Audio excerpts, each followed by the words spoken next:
कल से एक बहुत बड़ी सोच उभर के आ रही है बार बार। कल कुछ ऐसा एक्सपीरियंस हुआ जो मुझे सोचने पे मजबूर कर रहा है कि क्या धार्मिक होना और धर्म से ज़िंदगी को जीना ये दो अलग बातें हैं। मैं तो यही सोचती थी कि जो लोग धार्मिक हैं, जो लोग कहते हैं कि सुबह शाम बहुत पाठ पढ़ते हैं, हम स्क्रिप्चर्स को पढ़ते हैं, स्क्रिप्चर्स को बिल्कुल रट्टा लगा रखा है, कंठस्थ याद हैं उनको स्क्रिप्चर्स। कहीं पे भी किसी भी तरह की कोई डिस्कशन होती है तो बीच में वो स्क्रिप्चर्स का कि कोई तुक्कें पढ़ के उसका वास्ता देते हैं। और दुनिया की नज़रों में भी बहुत ही सुलझे हुए व्यक्ति नज़र आते हैं। उनका अटायर, उनका उठना बैठना और उनका जो पहनावा है वो यही दर्शाता है कि बहुत धार्मिक हैं लोग, किसी न किसी धर्म से जुड़े हुए हैं। और कोई भी धर्म हो, पर धर्म से जीवन बिताना, एक सच को पकड़ के, बार बार मेरी बातों में महात्मा बुद्ध की बात आ जाती है। जैसे कि कुछ दिन पहले हमने सम्यक वाचा की बात की थी कि जो सही है वही बात करनी, वो था सम्यक वाचा। मगर आज फिर मैं कोशिश तो करती हूँ कि ऐसी हल्की फुल्की बातें करें हम, मगर फिर से वो कोई ना कोई ऐसी घटना घट जाती है कि फिर से वही बात कोई ना कोई लानी पड़ती है। कि एक और आर्य अष्टांग मार्ग में एक और बात जो उन्होंने कही थी, सम्यक आजीविका। और उसमें ये है कि जो हम कमाई करते हैं अपनी, क्या वो सम्यक है? क्या वो मेहनत करके, जो सच्ची सुच्ची मेहनत करके हमारी कमाई हमारे घर में आती है? तो बस कुछ लाइफ के एक्सपीरियंस हो जाते हैं। मैं बहुत डिटेल में दोहरा नहीं सकती, मगर एक बात बहुत पुरानी मुझे याद आ गई कि जब हमारी शादी होने वाली थी तो हर लड़की को शौक़ होता है कि मेरा आदमी बहुत कमाई करे, मुझे हॉलीडे लेके जाए, मुझे अच्छे अच्छे गहने कपड़े खरीद के दे।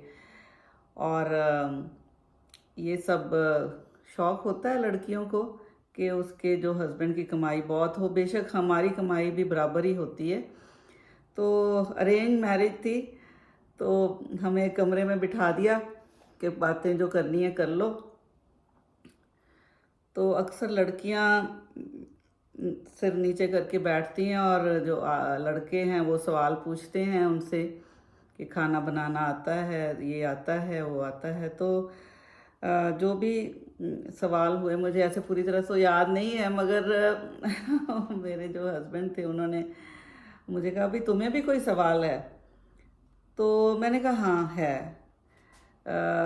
सबसे बड़ा तो ये है कि हमारे घर में सिर्फ मेहनत की कमाई आनी चाहिए, ऊपर की कमाई नहीं चाहिए। उन दिनों में ये कहावत थी कि भाई लड़के की 10,000 तनख्वाह है, ऊपर से कितना कमाता है। तो मैंने कहा कि जितनी भी आप, मुझे नहीं पता, जितनी भी आपकी सैलरी है हम उससे गुजारा करेंगे, ऊपर की कमाई हमारे घर में नहीं आएगी। तो थोड़े हैरान भी हुए, तो उन्होंने कहा हाँ बिल्कुल सही है मेरे मैं ऊपर की कमाई नहीं करता हूँ, सिर्फ मेहनत की कमाई है।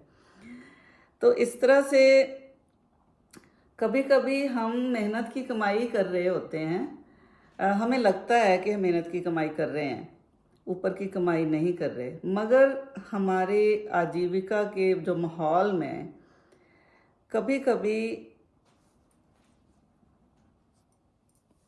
कभी कभी हम ऐसा माहौल क्रिएट कर देते हैं दूसरों के लिए कि वो इंसान काम ही ना कर सके, और जो दूसरों को ऐसी स्थिति बना देने कि वो काम ना कर सके और हम कमाई करते रहें। बेशक हमारी जो मेहनत की कमाई होती है, मगर दूसरों के लिए ऐसा माहौल क्रिएट कर देना कि उसको काम छोड़ना पड़े और वो काम ना कर पाए, तो वो भी सम्यक आजीविका तो नहीं होती ना, कि किसी और का काम जो करने की परिस्थिति क्रिएट कर देनी और खुद काम करना। और बहुत जगह ऐसा होता है, हर वर्क प्लेस पे ऐसा होता है, बुलिंग होती है या मिसकंडक्ट होता है, रेसिज्म होता है। और जो लोग ऐसा क्रिएट करते, बेशक वो मेहनत की कमाई कर रहे होते हैं खुद, अ, और उसी की कमाई खाती है, मगर दूसरों के लिए एक सिचुएशन क्रिएट कर देना, क्या है वो सम्यक आजीविका? क्या डेफिनेशन है सम्यक आजीविका की आपकी नज़रों में? क्या और क्या क्या आ जाता है सम्यक आजीविका में? कुछ शेयर करना हो तो करो। और सच कहती हूँ, जितनी देर मेरे हस्बैंड के साथ मेरी ज़िंदगी रही, अब वो इस दुनिया में नहीं हैं, और सम्यक आजीविका से ही अपना घर पाला है, और कोशिश थी कि हम भी काम करें, दूसरों को भी करने दें, और हमारे आसपास एक अच्छा एटमॉस्फेयर हो। मगर आपके क्या एक्सपीरियंसेस हैं? कभी हुआ है ऐसा कुछ जहाँ पे आपको लगा हो कि सम्यक आजीविका नहीं चल रही?